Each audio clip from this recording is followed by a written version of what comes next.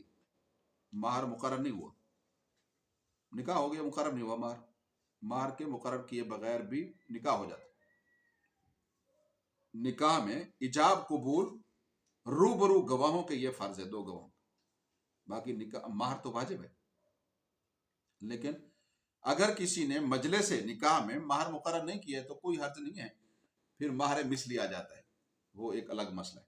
بہرحال آیت مبارکہ میں رخصتی سے پہلے طلاق یا مہر کے تقرر کے بغیر نکاح کا حکم بیان کیا جا رہا ہے. اس کی 4 صورتیں ہو سکتی. نمبر 1, مہر مقرر نہیں ہوا اور رخصتی سے پہلے طلاق دے دی. رخصتی نہیں ہوئی, خلوت صحیحہ یعنی میاں بیوی کو ایسا موقع نہیں ملا کہ جس میں وہ جمع کر سکے, تو مہر مقرر نہیں ہوا, رخصتی سے پہلے طلاق دے دی, تو اس صورت میں شوہر کے ذمہ مہر کے حوالے سے کچھ بھی واجب نہیں, مہر بھی نہیں. البتہ اپنی حیثیت کے مطابق مطلقہ کو کچھ نہ کچھ دینا چاہے تو اس کو متعۃ النساء کہتے ہیں, یعنی عورتوں کو کوئی نفع دینا, یہ تو بہرحال واجب ہے, دینا چاہے دے دے. تو نمبر 2, مہر مقرر ہوا ہے اور رخصتی سے پہلے طلاق دے دی, تو اس کا حکم اگلی آیت میں آ رہا ہے, وَإِن طَلَّقْتُمُوهُنَّ مِن قَبْلِ أَن تَمَسُّوهُنَّ, کہ چھویا نہیں طلاق دے دی. بہرحال. اور نمبر 3, مہر مقرر ہوا ہے, رخصتی بھی ہوئی ہے, جماع کا موقع بھی ملا ہے, خلوت صحیحہ بھی ہوئی ہے. خلوت صحیحہ کہتے ہیں جس میں جماع کے لیے کوئی رکاوٹ نہ ہو, پھر جماع کیا یا نہیں کیا یہ الگ بات ہے. خلوت صحیحہ ایسا موقع مل گیا ہے تو یہ جماع کے قائم مقام. تو پھر طلاق دے دی ہے تو اس صورت میں طے شدہ مہر زہر ادا کرنا ہوگا, کیونکہ عورت نے تو کوئی رکاوٹ پیش نہیں کی جماع کے لیے. اور نمبر 4, مہر مقرر نہیں ہوا, طلاق رخصتی اور خلوت صحیحہ کے بعد دی ہے, تو پھر مطلقہ کو مہر مثلی ملے گا. مہر مثلی کا معنی یہ ہوتا ہے کہ جس لڑکی کا نکاح ہوا ہے اس کی بہن, خالہ یا پھپھی وغیرہ کا جو مہر مقرر کیا تھا اسے بھی وہی رقم دی دے. تو اس آیت مبارکہ میں متعۃ النساء کے حوالے سے ایک اصول طے کیا گیا ہے جو مہر کے لیے بھی ہے, کہ لڑکے کی گنجائش کو دیکھ کر اس کا فیصلہ کیا جائے. اگر وہ مالدار ہو تو اپنی حیثیت کے مطابق دے, اگر تنگ دست ہو تو وہ اپنی حیثیت کے مطابق دے, تو شریعت کے مطابق شائستگی کے ساتھ. وَإِن طَلَّقْتُمُوهُنَّ مِن قَبْلِ أَن تَمَسُّوهُنَّ, اور اگر تم نے انہیں چھونے سے پہلے طلاق دے دی, ابھی خلوت صحیحہ کا موقع نہیں ملا, رخصتی نہیں ہوئی. وَقَدْ فَرَضْتُمْ لَهُنَّ فَرِيضَةً, اور تحقیق ان عورتوں کے لیے نکاح کے وقت تم طلاق تو ہو گئی رخصتی سے پہلے, لیکن مہر نکاح کے وقت مقرر کر دیا تھا تم نے, تو فَنِصْفُ مَا فَرَضْتُمْ, فرمایا کہ ان کے لیے آدھا مہر مقرر شدہ, إِلَّا أَن يَعْفُونَ, مگر یہ کہ وہ عورتیں معاف کر دیں, او یعفو والذی بیدہ عقدۃ النکاح, یا وہ شخص معاف کرے جس کے ہاتھ میں نکاح کی گرہ ہے. مرد معاف کر دے. مرد کا معاف کرنا کیا ہے کہ آدھا دینا تھا پورا دے دے, عورت کا معاف کرنا کیا ہے, آدھا لینا تھا سرے سے نہ لے. وَأَن تَعْفُوا أَقْرَبُ لِلتَّقْوَىٰ, اور تم مردوں کا معاف کرنا تقویٰ کے زیادہ قریب. تو عورت سے معاف کرانے کے چکر کی بجائے خود مرد ہی زیادہ دے دے, تو اللہ تعالیٰ اس کو اس کا اجر دیں گے. وَلَا تَنْسَبُوا الْفَضْلَ بَيْنَكُمْ, آپس میں احسان کرنے کو فراموش نہ کرو. جب بھی ایسا کوئی معاملہ ہو لین دین کا تو پھر دوسرے کو تم زیادہ ہی دے دو. یہ احسان اور فضیلت کو اپنے کو برقرار رکھو. ان اللہ بما تعملون بصیر, بے شک جو تم کرتے ہو اللہ اس کو خوب دیکھ رہا ہے. تو بہرحال یہ مسئلہ بھی ختم ہو گیا. حافظوا علی الصلوات, یہ اللہ تعالیٰ نے نمازوں کے متعلق ارشاد فرمایا, ان کی حفاظت کے حوالے سے حکم دیا ہے کہ گھریلو زندگی کے مسائل میں الجھ کر کہیں ایسا نہ ہو کہ آپس کے حقوق ادا کرتے کرتے اللہ کے حق کو بھول جاؤ, نماز سے غفلت اختیار کرو کہ اتنا گھریلو امور کے اندر مصروف ہو جائے, تو ایسا نہ کرو. وہ بھی شرعی احکام ہیں, ان پر بھی اللہ کی منشا کے مطابق عمل کرو گے تو ثواب ملے گا, لیکن جو اللہ کا حق ہے نماز کی ادائیگی وہ تو بہرحال کرو. حافظوا علی الصلوات, تو گویا ربط ہو گیا, پہلے لوگوں کے حقوق کا بیان تھا, اب اللہ کے حق کا بیان ہے. حافظ, آیت نمبر 238, حافظوا علی الصلوات والصلاۃ الوسطی, فرمایا حفاظت کرو تمام نمازوں کی بطور خاص درمیان والی نماز کی. وقوموا للہ قانتین، اور اللہ کے سامنے عاجزی کے ساتھ کھڑے ہو. بہرحال درمیان والی نماز جو ہے وہ کون سی ہے، تو اس کے متعلق زیادہ تر بہت سی آراء ہیں. ہر نماز کے متعلق کسی نہ کسی امام کا قول ہے کہ یہ درمیان والی ہے، لیکن یہ نماز عصر کے متعلق مفسرین کا زیادہ جو ہے رجحان ہے، محدثین کا،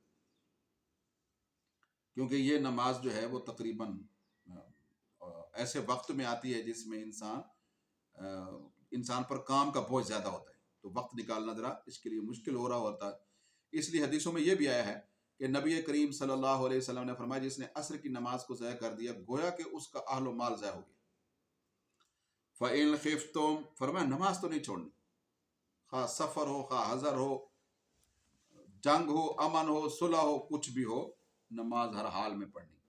فَإِنْ خِفْتُمْ فَرِجَالًا، پھر اگر تمہیں خوف لاحق ہو، جنگ کے اندر ہو، تو کوئی بات نہیں ہے، چلتے چلتے ہی پڑھ لو، کھڑے نہیں ہو سکتے کوئی بات نہیں ہے، چلتے چلتے پڑھ لو. فَرِجَالًا، تو پیادہ پا ہو کر پڑھ لو، اور رکبانًا، یا سوار ہو کر پڑھ لو، تو کوئی بات نہیں. یہ معروضی حالات ہیں. پھر جب یکسوئی آ جائے، امن آ جائے، تو پھر جو طریقہ ہے معروف اس کے مطابق پڑھو. فَإِذَا أَمِنْتُمْ فَاذْكُرُوا اللَّهَ كَمَا عَلَّمَكُمْ مَا لَمْ تَكُونُوا تَعْلَمُونَ، پھر جب تم امن میں آ جاؤ تو اللہ کی یاد کرو ایسے جیسا کہ اللہ نے تمہیں سکھلائے اور اس سے پہلے تم نہیں جانتے. 239. اس آیت مبارکہ میں بالکل مختصراً نماز خوف کا بیان ہے. اس کی پوری تفصیل سورہ نساء میں آئے گی، آیت نمبر 101 اور 102 میں. یہاں صرف اتنا بتلایا گیا ہے کہ خوف کی حالت میں سوار ہو کر بھی نماز پڑھی جا سکتی ہے اور پیدل بھی. تو اس سے نماز کی اہمیت ہمیں سمجھ میں آتی ہے کہ میدان جنگ میں دشمن سے جب انسان نبرد آزما ہو تو بھی نماز معاف نہیں ہے، تو امن، سکون اور بستر پر کیسے معاف ہو سکتی؟ وَالَّذِينَ يُتَوَفَّوْنَ مِنْكُمْ وَيَذَرُونَ أَزْوَاجًا، اور تم میں سے جو لوگ فوت ہو جائیں اور اپنی بیویاں چھوڑ جائیں، وَصِيَّةً لِأَزْوَاجِهِمْ إِلَى الْحَوْلِ غَيْرَ إِخْرَاجٍ، یہ ایک اور حکم ہے. فرمایا وہ اپنی بیویوں کے لیے 1 سال کے خرچے کی وصیت کر دیں اور یہ بھی کہ گھر سے وہ نہ نکالی جائیں. فَإِنْ خَرَجْنَ فَلَا جُنَاحَ عَلَيْكُمْ فِي مَا فَعَلْنَ فِي أَنفُسِهِنَّ مِن مَّعْرُوفٍ، ہاں اگر وہ خود چلی جائیں گھر سے تو تم پر پھر کوئی گناہ نہیں ہے جو وہ اپنی ذات کے حوالے سے معروف طریقے سے کریں، یعنی شرعی دستور کے مطابق. واللہ عزیز حکیم، اور اللہ غالب ہے اور حکمت والا ہے. یہ آیت نمبر 240. اس آیت مبارکہ میں وراثت کے احکام نازل ہونے سے پہلے ایک مسئلہ بیان کیا گیا ہے جو کہ اب منسوخ ہو گیا ہے. تو شروع میں بیوہ عورتوں کے تحفظ کے لیے یہ قانون بنایا گیا تھا شروع اسلام میں، کہ ان کے شوہر مرنے سے پہلے ان کے لیے 1 سال کے خرچے، روٹی، کپڑا، مکان کی وصیت کر دیں، اور یہ بھی کہ ان کے لیے رہائش کی وصیت کریں تاکہ انہیں گھر سے بے گھر نہ ہونا پڑے. لیکن بیوہ کو اس بات کا پابند نہیں کیا گیا کہ وہ یقیناً یا لازمی طور پر 1 سال کی مدت جو ہے اپنے فوت شدہ شوہر کے گھر میں گزارے، کیونکہ ممکن ہے اس کے لیے رہائش کا کوئی ماشاءاللہ متبادل انتظام ہو، اور یہ بھی ممکن ہو کہ وہ بیوہ اس گھر میں اپنے دیور یا جیٹھ یا کسی اور فرد سے اپنی عزت کی عصمت کے حوالے سے خطرہ محسوس کرے تو وہاں نہ رہے، تو اس سلسلے میں اسے گنجائش ہے. لیکن چونکہ اب یہ آیت کا حکم منسوخ ہے، کیوں؟ اس لیے کہ اب عورت کے لیے حکم آ گیا ہے کہ اس کو مرنے والے کی وراثت میں سے حصہ دینے. اگر مرنے والے کی اولاد نہیں ہے تو یہ 1/4 حصہ لے گی، 1/4 کل مال کا، جو کس سے بچ جائے، تجہیز و تکفین، قرض اور وصیت سے. اگر میت کی یعنی مرنے والے کی اولاد ہے تو پھر 1/8 لے گی، 8واں حصہ لے گی. ایک ہے یا ایک سے زیادہ ہیں تو یہ 1/4 یا 8واں کو آپس میں تقسیم کریں گی. اور یہ تب ہے کہ جس وقت کیا ہو، یہ حکم تب تھا کہ جس وقت یہ حصے مقرر نہیں ہوئے تھے. پھر یہ تھا کہ جب بھی کوئی شخص قریب المرگ ہو تو اسے یہ اللہ نے کہا تھا تم ایسا کرنا. اب دیکھو کتنا خیال کیا گیا عورتوں کا. کہ تم ایسا کرنا کہ مرتے وقت وصیت کر دینا کہ 1 سال تک میری بیوی کچھ نہیں کرے، اتنی دیر تک اللہ نہ کوئی نہ کوئی سبب سبیل بنا دیں گے۔ تو اس سے یہ بھی معلوم ہوا کہ بہرحال کسی شخص کے روزی روٹی کے مسائل جو ہیں وہ شریعت کی نظر میں بہت اہم ہیں، ایسے یکسر کسی کو آپ اس سے ختم نہیں کر سکتے۔ وَلِلْمُطَلَّقَاتِ مَتَاعٌ بِالْمَعْرُوفِ، اس حوالے سے قانون موجود ہے شریعت کا۔ فرمایا کہ مطلقہ عورتوں کو اچھے طریقے سے خرچ دو، حقاً علی المتقین، یہ متقیوں پر حق ہے۔ ٹھیک ہے، تم نے طلاق دے دی ہے، لیکن اب گویا کہ ان کو کیا ہے، اچھے طریقے سے گویا رخصت کرو۔ اچھے طریقے سے کا یہی معنی ہے کہ کچھ دے کے رخصت کرو۔ فرمایا اگر تم متقی ہو، اللہ سے ڈرتے ہو تو کذالک یبین اللہ لکم آیاتہ۔ تو بہرحال قرآن سے رہنمائی تو یہ ضروری ہے۔ ہمارے یہاں ہر معاملے میں انتہا پسندی، تشدد ہے، قرآن سے رہنمائی نہیں لیتے، بس جب طلاق ہو گئی تو پھر ہر چیز ختم ہو گئی، ایسا نہ کرو۔ فرمایا اچھے طریقے سے ان کو رخصت کرو۔ کذالک یبین اللہ لکم آیاتہ لعلکم تعقلون۔ فرمایا اس طرح اللہ اپنے احکام تمہارے لیے بیان کرتے ہیں تاکہ تم سمجھو۔ تو یہ سمجھدار کے لیے اس کے اندر کیا ہیں، فرمایا کہ یہ احکام ہیں۔ آگے اللہ تعالیٰ یہ ارشاد فرماتے ہیں، نکاح کے مسائل بیان ہوئے، طلاق کے مسائل بیان ہوئے، اللہ کی قدرت کی نشانیاں، یہ سب کیا ہے، غور و فکر کرو، عقل و شعور سے کام لو اور اللہ تعالیٰ کی قدرت کو پہچانو، اس کا قرب حاصل کرو، یہی اصل چیز ہے۔ الم تر الی الذین خرجوا من دیارہم وهم الوف حذر الموت۔ تو یہ انشاءاللہ کل کے درس میں عرض کریں گے۔ یہ نیا رکوع شروع ہو رہا ہے آیت نمبر 243 سے، مضمون بھی نیا شروع ہو رہا ہے۔ وآخر دعوانا الحمدللہ۔